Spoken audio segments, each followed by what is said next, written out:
France 24 et La Première présente. Bonjour et bienvenue dans l'Hebdo Outre-mer, l'émission consacrée à l'actualité et à la découverte des territoires français d'Outre-mer. Cette semaine, nous revenons sur la fin des poursuites pénales pour les saisies de cocaïne inférieures à 1,5 kg en Guyane. A tout de suite.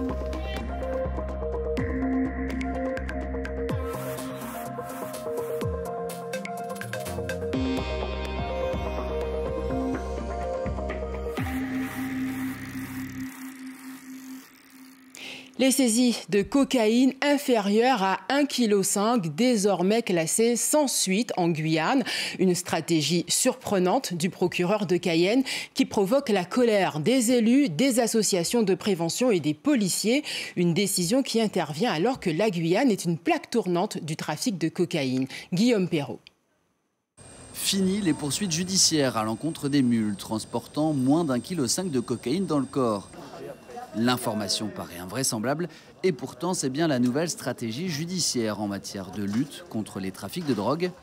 Dans ce courrier adressé au commandant général de la gendarmerie, au directeur territorial de la police nationale et au directeur régional des douanes, Yves Leclerc, le procureur de la République, justifie cet abaissement des poursuites pour désengorger les tribunaux et accentuer les efforts sur les violences commises sur la voie publique et le trafic d'armes. Cette expérimentation, effective depuis juillet, n'est pas acceptable pour les parlementaires.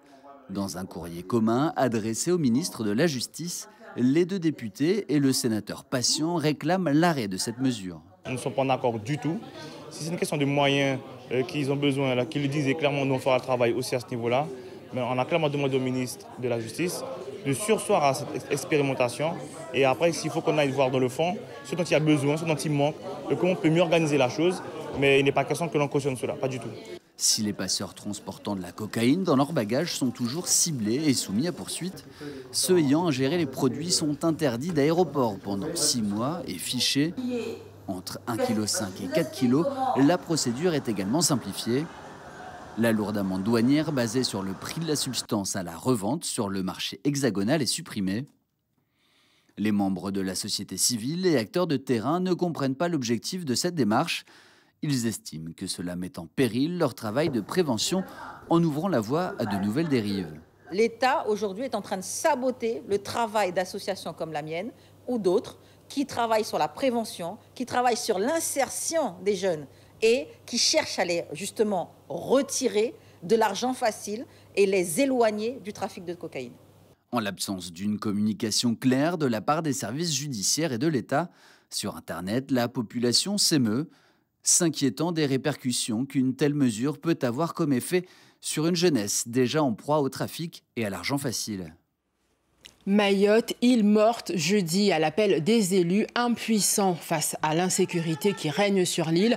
Écoles, mairies, l'hôpital, à l'exception des urgences, ont fermé leurs portes. Mayotte a de nouveau été le théâtre de violences urbaines le week-end dernier et en début de semaine, des transports scolaires ont été attaqués. Les élus réfléchissent à d'autres moyens de pression sur le gouvernement. Et le ministre délégué aux Outre-mer était en visite officielle en Nouvelle-Calédonie pour renouer le dialogue entre l'État et ses partenaires locaux. Dialogue rompu après le référendum du mois de décembre, contesté par les indépendantistes. Le ministre a achevé sa visite à Lifou sous le signe de la coutume et du développement touristique. Reportage. C'est avec 1 heure de retard sur l'horaire prévu que Jean-François Carenco se présente devant les autorités coutumières des îles Loyauté. Très ému de renouer avec le monde kanak, il n'hésite pas à déclarer son amour pour cette culture. Vous les chefs coutumiers, c'est ma vie. Vous m'aidez à vivre. Et acquiesce quand le président du Conseil d'Air évoque une province exclue du rééquilibrage. On n'est pas encore arrivé à ce rééquilibrage-là. Même si qu'au niveau, dans les institutions ou dans tous les places, c'est les enfants des îles qui occupent les bonnes places là-bas. Mais on n'est pas encore arrivé à ce que nous on veut. Ce que je constate aussi, c'est qu'on a refait l'aéroport, c'est qu'on est en train de faire un port de croisière, c'est qu'il y a des choses qui se font. Et donc il faut juste être là. C'est le moment d'être tous ensemble, c'est ce que je suis venu dire. Après une entrevue de 20 minutes en tête-à-tête avec Jacques Lallier, direction l'Assemblée de province. Dans l'hémicycle, le président réaffirme les exigences indépendantistes. Pour lui, les îles Loyauté doivent être le laboratoire de l'indépendance. On peut utiliser les provinces et ces outils dans la dynamique de création de levier pour levier économique, levier social, pour permettre de faire évoluer un peu les situations. Sur le site fraîchement inauguré, les gestionnaires de Wetchetour s'apprêtent à accueillir plus de 300 000 croisiéristes par an. Ils comptent sur l'aide de l'État pour casser le monopole de la desserte aérienne et développer d'autres projets. Pour l'heure, le ministre ne distribue pas de fonds, mais des poignées de main et des baisers. Visiblement heureux et détendu, il achève sa visite à Lifou avec un bougna partagé et quelques accords de ukulélé. Un ministre délégué aux Outre-mer détendu qui a annoncé jeudi qu'une réunion aura bien lieu en octobre à Paris sur l'avenir institutionnel de la Nouvelle-Calédonie entre les 3 partenaires de l'accord de Nouméa, l'État, les loyalistes et les indépendantistes. Le dossier de la semaine est consacré aux difficiles conditions de transport pour les enfants des villages isolés de la Guyane. Ils doivent emprunter la pirogue pour se rendre à l'école. C'est une des spécificités de l'enseignement en Guyane. Reportage Jocelyne Aigouache et Pierre Tréfou.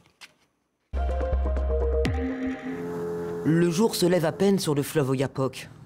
Enveloppé par un épais brouillard, la pirogue remonte le fleuve.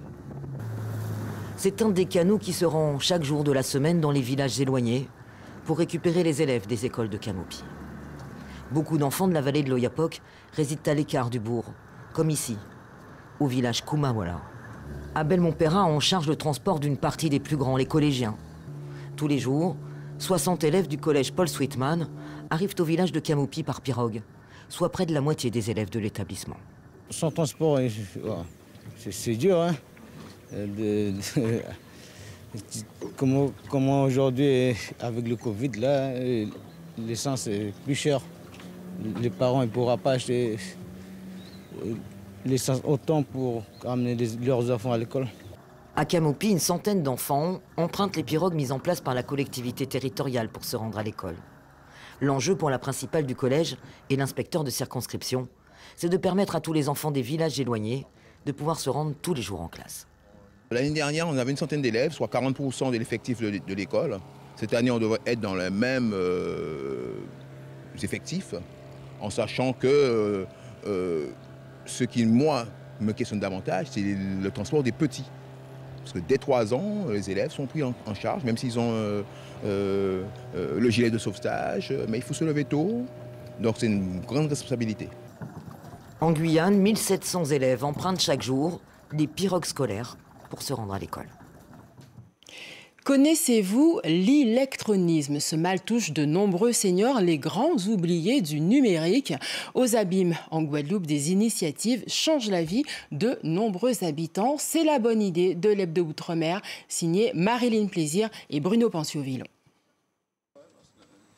C'est un grand jour pour Christiane et pour Michel. Ils vont tenter de se réconcilier avec le numérique.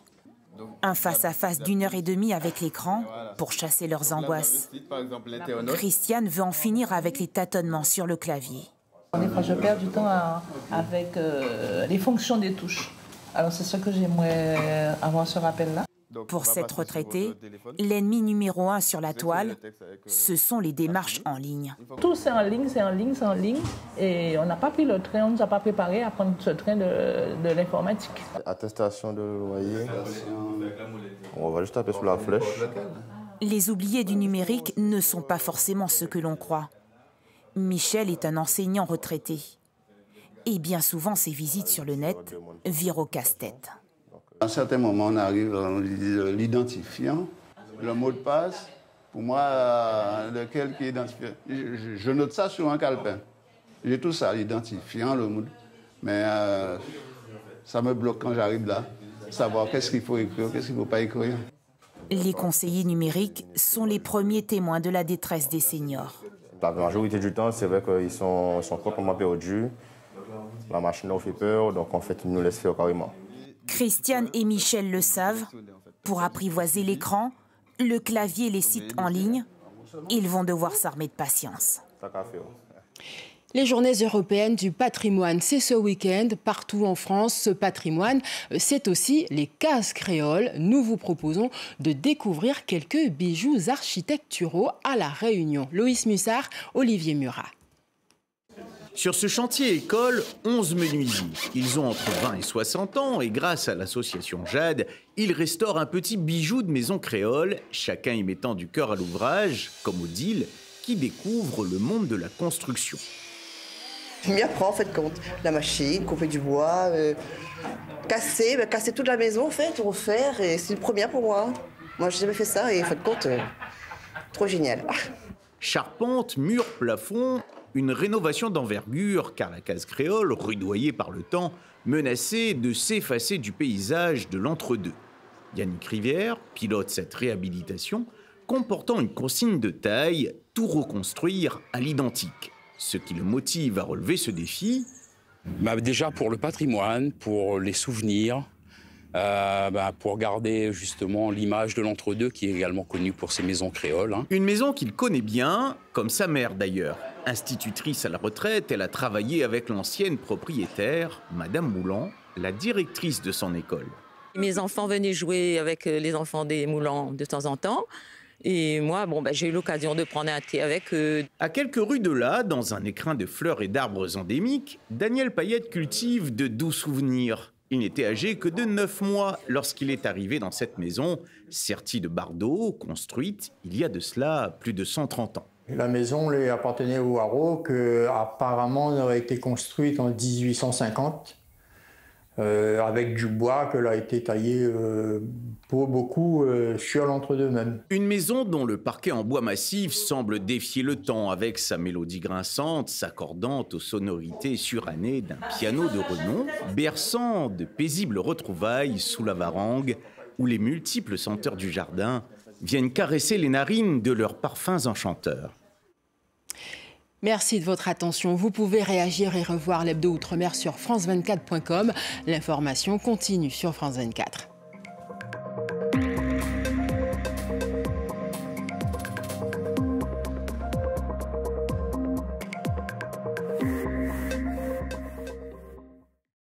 RFI et France 24 présentent Le Café des Sports, votre émission 100% football, c'est tous les vendredis.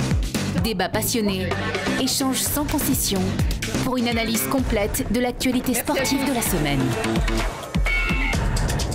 Le Café des Sports, à vivre en direct sur RFI et à voir sur France 24.